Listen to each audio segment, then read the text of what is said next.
Continuação da carta de Paulo aos Efésios. Quem roubava, não rouba mais. Porém, comece a trabalhar a fim de viver honestamente e poder ajudar aos pobres. Não digam palavras que fazem mal aos outros, mas usem apenas boas palavras, que ajudam os outros a crescerem na fé e a conseguir o que necessitam, para que as coisas que vocês dizem façam bem aos que ouvem. E não façam com que o Espírito Santo de Deus fique triste, pois o Espírito é a marca de propriedade de Deus, que Deus colocou em cada um de vocês, a qual é a garantia de que chegará o dia em que Deus os libertará. Abandonem toda amargura, todo ódio e toda raiva. Nada de gritarias, insultos e maldades. Pelo contrário, sejam bons e atenciosos uns para com os outros e perdoem uns aos outros, assim como Deus, por meio de Cristo, perdoou vocês. Pureza de vida. Vocês são filhos queridos de Deus e por isso deve ser como Ele. Que a vida de vocês seja dominada pelo amor, assim como Cristo nos amou e deu a sua vida por nós, como uma oferta de perfume agradável e com um sacrifício que agrada a Deus. Vocês fazem parte do povo de Deus, portanto, qualquer tipo de imoralidade sexual, indecência ou cobiça não pode ser nem mesmo assunto de conversa entre vocês. Não usem palavras indecentes, nem digam coisas tolas ou sujas, pois isso não convém a vocês. Pelo contrário, digam palavras de gratidão a Deus. Fiquem certos disso. Jamais receberá uma parte no reino de Cristo e de Deus qualquer pessoa que seja imoral, indecente ou cobiçosa, pois a cobiça é um tipo de idolatria. Vivendo na luz. Não deixe que ninguém engane vocês com conversas tolas, pois é por causa dessas coisas que o castigo de Deus cairá sobre os que não obedecem a Ele. Portanto, não tenham nada a ver com esse tipo de gente. Antigamente, vocês mesmos viviam na escuridão, mas agora que pertencem ao Senhor, vocês estão na luz. Por isso, vivam como pessoas que pertencem à luz, pois a luz produz uma grande colheita de todo tipo de bondade, honestidade e verdade. Procurem descobrir quais são as coisas que agradam ao Senhor. Não participem das coisas sem valor que os outros fazem, coisas que pertencem à escuridão. Pelo contrário, tragam todas essas coisas para a luz, pois é vergonhoso até falar sobre o que essas pessoas fazem em segredo. Quando qualquer coisa é trazido para a luz, então a sua verdadeira natureza é revelada, porque o que é claramente revelado se torna luz, e é por isso que se diz: você que está dormindo, acorde. Levante-se da morte e Cristo o iluminará. Portanto, prestem atenção na sua maneira de viver. Não vivam como os ignorantes, mas como os sábios. Os dias em que vivemos são maus. Por isso, aproveitem bem todas as oportunidades que vocês têm. Não ajam como pessoas sem juízo, mas procurem entender o que o Senhor quer que vocês façam. Não se embriaguem, pois a bebida levará vocês à desgraça, mas encham-se do Espírito de Deus. Animem uns aos outros com salmos, hinos e canções espirituais. Cantem de todo o coração hinos e salmos ao Senhor. Em nome do nosso Senhor Jesus Cristo, agradeçam sempre todas as coisas a Deus, o Pai. Esposas e maridos. Sejam obedientes uns aos outros, pelo respeito que têm por Cristo. Esposa, obedeça ao seu marido como você obedece ao Senhor, pois o marido tem autoridade sobre a esposa, assim como Cristo tem autoridade sobre a igreja. E o próprio Cristo é o Senhor e Salvador da igreja, que é o seu corpo. Portanto, assim como a igreja é obediente a Cristo, assim também a esposa deve obedecer em tudo ao seu marido. Marido, ame a sua esposa, assim como Cristo amou a igreja e deu a sua vida por ela. Ele fez isso para dedicar a igreja a Deus, lavando-a com água e purificando-a com a sua palavra. E fez isso para também poder trazer para perto de si a igreja em toda a sua beleza, pura e perfeita, sem manchas ou rugas ou qualquer outro defeito. O homem deve amar a sua esposa assim como ama o seu próprio corpo. O homem que ama a sua esposa ama a si mesmo, porque ninguém odeia o seu próprio corpo. Pelo contrário, cada um alimenta e cuida do seu corpo, como o corpo de Cristo.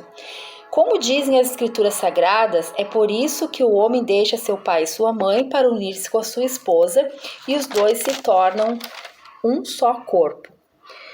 Há uma verdade imensa revelada nessa passagem das Escrituras e eu entendo que ela está falando a respeito de Cristo e da igreja, mas também está falando a respeito de vocês. Cada marido deve amar a sua esposa como ama a si mesmo, e cada esposa deve respeitar o seu marido. Pais e filhos. Filhos, o dever cristão de vocês é obedecer o seu pai e a sua mãe, por isso é certo, como dizem as Escrituras, respeite o seu pai e a sua mãe. E esse é o primeiro mandamento que tem uma promessa, a qual é: faça isso a fim de que tudo corra bem para você e você viverá muito tempo na terra. Pais, não trate os seus filhos de um jeito que faça com que eles fiquem irritados. Pelo contrário, vocês devem criá-los com a disciplina e os ensinamentos cristãos. Escravos e seus donos. Escravos, obedeçam com medo e respeito àqueles que são seus donos aqui na terra e façam isso com sinceridade, como se estivessem servindo a Cristo. Não obedeçam aos seus donos só quando eles estiverem vendo vocês, somente para conseguir a aprovação deles. Mas, como escravos de Cristo, façam de todo o coração o que Deus quer. Trabalhem com prazer, como se vocês estivessem trabalhando para o Senhor e não para homens. Lembrem-se que cada pessoa, seja escrava ou livre, será recompensada pelo Senhor de acordo com o que fizer. Donos de escravos, tratem os seus escravos também com respeito e parem de ameaçá-los com castigos. Lembre que vocês e os seus escravos pertencem ao mesmo Senhor que está no céu, o qual trata a todos com igualdade. A armadura do cristão. Para terminar, tornem-se cada vez mais fortes, vivendo unidos com o Senhor e recebendo a força do seu grande poder. Vistam-se com toda a armadura que Deus dá a vocês, para ficarem firmes contra as armadilhas do diabo. Pois nós não estamos lutando contra os seres humanos, mas contra as forças espirituais do mal que vivem nas alturas. Isto é, os governos, as autoridades e os poderes que dominam completamente esse mundo de escuridão. Por isso, peguem agora a armadura que Deus lhes dá. Assim, quando chegar o dia de enfrentarem as forças do mal, vocês poderão resistir aos ataques do inimigo, e depois de lutar até o fim, vocês continuarão firmes, sem recuar. Portanto, estejam preparados, usem a verdade como cinturão, vistam-se com a couraça da justiça e calcem como sapatos a prontidão para anunciar a boa notícia da paz. E levem sempre a fé como escudo para poderem se proteger de todos os dardos do maligno. Recebam a salvação como capacete e a palavra de Deus como espada que o Espírito Santo lhes dá. Façam tudo isso orando a Deus e pedindo a ajuda dele. Orem sempre guiados pelo Espírito de Deus. Fiquem alertas, não desanimem e orem sempre por todo o povo de Deus. E orem também por mim, a fim de que Deus me dê a mensagem certa para que, quando eu falar, falem com coragem e torne conhecido o segredo do Evangelho. Eu sou embaixador a serviço desse Evangelho, embora esteja agora na cadeia. Portanto, orem para que eu seja corajoso e anuncie o evangelho como devo anunciar. Saudações finais. Tíquico, nosso querido irmão e fiel, servo no trabalho do Senhor, lhes dará todas as notícias a meu respeito, para que vocês possam saber como estou passando. Eu o estou enviando a vocês para que ele conte como todos nós estamos passando, a fim de que vocês fiquem animados com as informações que ele vai dar.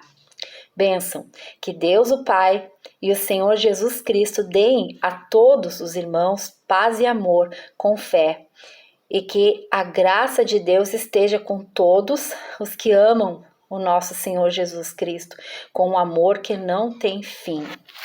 Amém, queridos? Então, essa é a segunda parte do livro, né, de Efésios.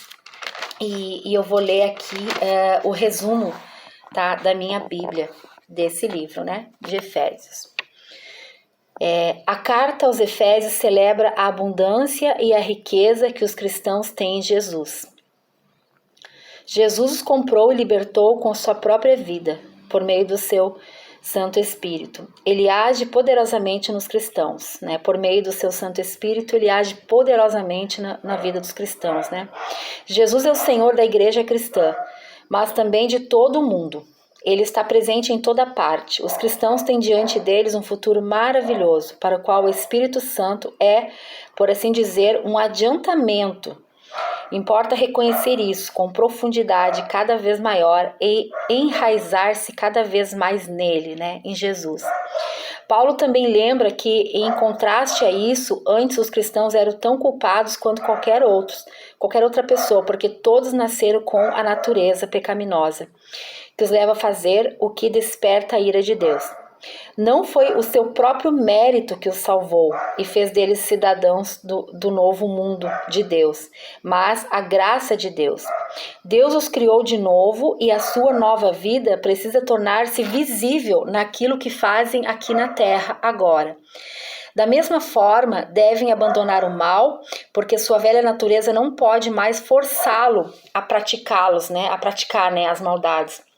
A prática da vontade de Deus é um processo de aprendizado, sujeito às agressões que todos devem encarar. Paulo compara esse processo a uma luta para a qual precisamos da armadura de Deus. Né? Com ela, ganhamos força e venceremos. A igreja cristã é a família de Deus. Como Deus fez o mesmo por todos, e todos têm o mesmo futuro, é natural que estejamos unidos, né? Especialmente judeus e não judeus. Essa unidade nós devemos expressar na vida diária da igreja, por meio de tolerância e no empenho de cada um em servir a toda a igreja. Além de muitos exemplos individuais, Paulo expõe mais detalhadamente o exemplo do casamento, da família e das relações de trabalho, como se configura na prática uma vida segundo a vontade de Deus.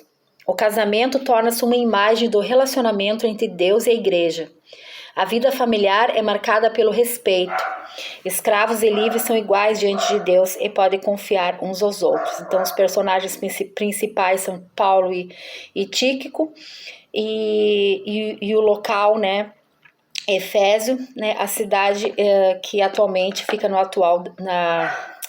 lado oeste da atual Turquia. Tá bom? Que Deus possa abençoar vocês com essas leituras.